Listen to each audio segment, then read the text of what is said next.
अस्सलाम वालेकुम रहमतुल्लाहि व बरकातुहू। आज हम इस वीडियो के अंदर इंशाल्लाह ताला 9th क्लास का सेकंड चैप्टर है एटॉमिक स्ट्रक्चर्स। उसके अंदर एक मोस्ट इंपॉर्टेंट टॉपिक है आइसोटॉप्स, उसको डिस्कस करेंगे। इसके अंदर हमने देखना आइसोटॉप्स की डेफिनेशन और उसकी एग्जांपल्स, और एग्जांपल्स के थ्रू हम समझेंगे कि आइसोटॉप हम कहते किसको हैं। तो हम डेफिनेशन से स्टार्ट करने वाले हैं। आइसोटॉप्स हम कहते हैं जी, isotopes are atoms that have same atomic number but different mass number. Isotopes ऐसे आइटम्स होते हैं जिनका एटॉमिक नंबर तो एक जैसा होता है, वो सेम रहता है, लेकिन उनका मास नंबर या आप उसको एटॉमिक मास भी बोलते हैं, वो डिफरेंट हो जाता है, वो चेंज हो जाता है। ठीक है, वो हम एग्जांपल्स के थ्रू समझेंगे अभी कि कैसे होता है। उसके बाद इनकी कुछ प्रॉपर्टीज़ लिखी हुई हैं। Chemical properties are same. Isotopes की केमिकल प्रॉपर्टीज़ हमेशा सेम रहती हैं। क्यों सेम रहती हैं? क्योंकि केमिकल प्रॉपर्टीज़ डिपेंड करती हैं इलेक्ट्रॉनिक कन्फिगरेशन यानी कि एटॉमिक नंबर पर। तो क्योंकि इनका एटॉमिक नंबर जो है वो सेम रहता है, इसलिए ये भी सेम रहती हैं। Physical properties are different. Isotopes की फिजिकल प्रॉपर्टीज़ डिपेंड करती हैं उनके मास नंबर पर। तो क्योंकि आइसोटॉप्स का मास नंबर जो है वो डिफरेंट होता है, चेंज हो जाता है, इसलिए ये भी डिफरेंट हो जाती हैं, चेंज हो जाती हैं। ठीक है, ये तो डेफिनेशन के मुताबिक हम कह रहे हैं आइसोटॉप्स क्या होते हैं जी, ऐसे एटम्स होते हैं जिनका एटॉमिक नंबर एक जैसा रहेगा लेकिन मास नंबर चेंज हो जाएगा, उसको हम आइसोटॉप्स बोलते हैं। अब एग्जाम्पल्स के थ्रू हम समझते हैं कि आइसोटॉप्स हम कहते हैं किसको हैं। मैं बना रहा हूँ जी हाइड्रोजन। हाइड्रोजन का हमारे पास ये एक एटम है, ठीक है। इसके अंदर प्रोटॉन्स और न्यूट्रॉन्स होते हैं एटम के न्यूक्लियस में मौजूद। ठीक हो गया जी। अब हम कहते हैं इसके अंदर हाइड्रोजन के अंदर जो प्रोटॉन्स हैं वो कितने होते हैं? 1 और न्यूट्रॉन्स 0। अब यहाँ पर एक बात जो डिटेल में हमने डिस्कस करनी थी, गौर करने वाली बात है कि नंबर ऑफ प्रोटॉन्स को हम क्या बोलते हैं? Atomic number. ठीक है, जिसको हम जी से रिप्रेजेंट करते हैं, ये एटॉमिक नंबर होता है, नंबर ऑफ प्रोटॉन्स। उसके बाद एटॉमिक मास क्या होता है? Number of proton plus number of neutron. इन दोनों को अगर हम प्लस करते हैं तो हमारे पास एटॉमिक मास आ जाता है। अब हमने कहा कि आइसोटॉप्स के अंदर नंबर ऑफ जो प्रोटॉन्स हैं यानी कि एटॉमिक नंबर जो है उनका वो तो सेम रहता है। तो यहाँ पर ये 1 है, ये 1 ही रहेगा, लेकिन न्यूट्रॉन कितने हैं? 0। तो हाइड्रोजन का एटॉमिक नंबर कितना होगा? 1, क्योंकि प्रोटॉन है 1। एटॉमिक मास कितना होगा? 1। एटॉमिक मास क्यों 1 है? क्योंकि number of proton plus number of neutron, तो 1 + 0 कितना हो जाएगा? 1। ठीक है, ये होता है जी प्रोटियम। इसको हम कहते हैं प्रोटियम। ये हमारे पास प्रोटियम हो गया हाइड्रोजन का।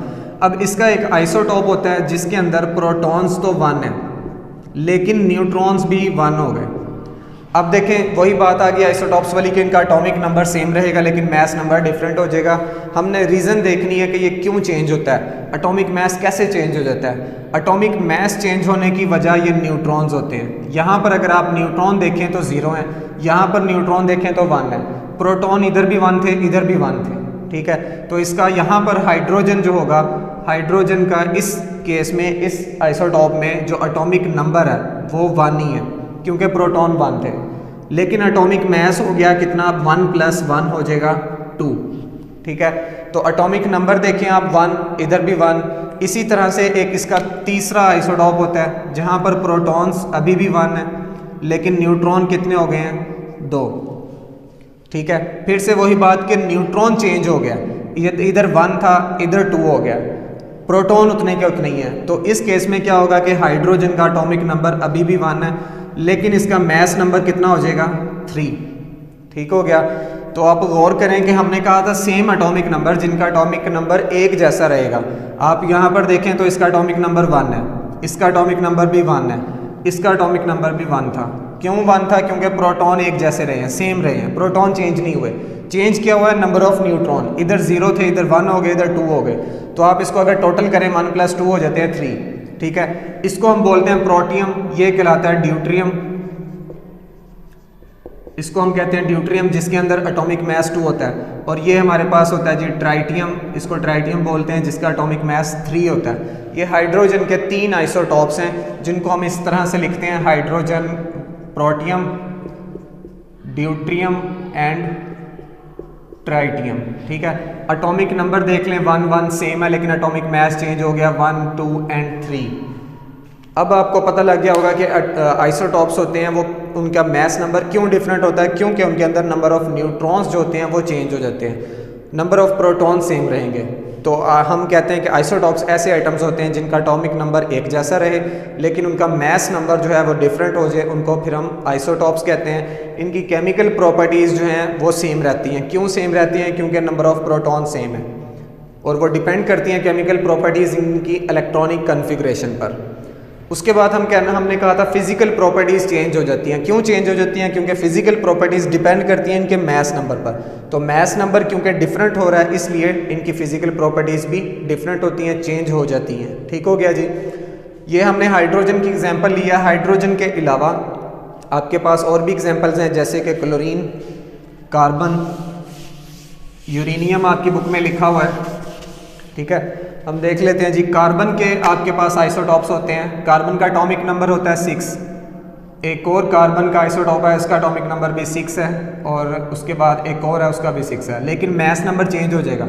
इसका एटॉमिक मास है 12, इसका मास नंबर है 13 और इसका मास नंबर है 14। इसका मतलब क्या हुआ कि यहाँ पर प्रोटॉन्स जो हैं वो 6 हैं, इसमें भी प्रोटॉन्स जो हैं वो 6 ही हैं और ये वाले में भी प्रोटॉन्स जो हैं वो 6 ही हैं, लेकिन न्यूट्रॉन चेंज हो रहे हैं। यहाँ पर न्यूट्रॉन 6 हैं, इधर न्यूट्रॉन 7 है और इधर न्यूट्रॉन 8 है। तो टोटल को अगर आप मास नंबर देखेंगे तो वो चेंज हो जाएगा 12, 13 एंड 14 और एटॉमिक नंबर सेम रहेगा 6, 6 एंड 6। ठीक है, इसके अलावा आपके पास क्लोरीन के आइसोटॉप्स होते हैं। क्लोरीन का एटॉमिक नंबर एटॉमिक मास यहाँ पर 35 है और यहाँ पर क्लोरीन का मास नंबर जो है वो 37 हो जाता है। ठीक है, अब आप देखें कि एटॉमिक मास चेंज हो रहा है 35 और 37, लेकिन इनका एटॉमिक नंबर जो होता है वो एक जैसा रहता है। एटॉमिक नंबर जो होगा वो चेंज नहीं होता। तो इस तरह के एटम्स जिनका एटॉमिक नंबर एक जैसा रहे, मास नंबर डिफरेंट हो जाए, उनको हम आइसोटॉप्स बोलते हैं। आइसोटॉप्स को हम इसकी बहुत सी एप्लीकेशंस हैं, काफ़ी जगह काम आते हैं, यूज़ इनका किया जाता है। वो इंशाल्लाह ताला नेक्स्ट लेक्चर में हम देखेंगे कि कहाँ कहाँ हम इसको यूज़ कर सकते हैं। उसको हम डिटेल में नेक्स्ट लेक्चर्स के अंदर ज़रूर डिस्कस करेंगे। तब तक के लिए अल्लाह हाफिज़।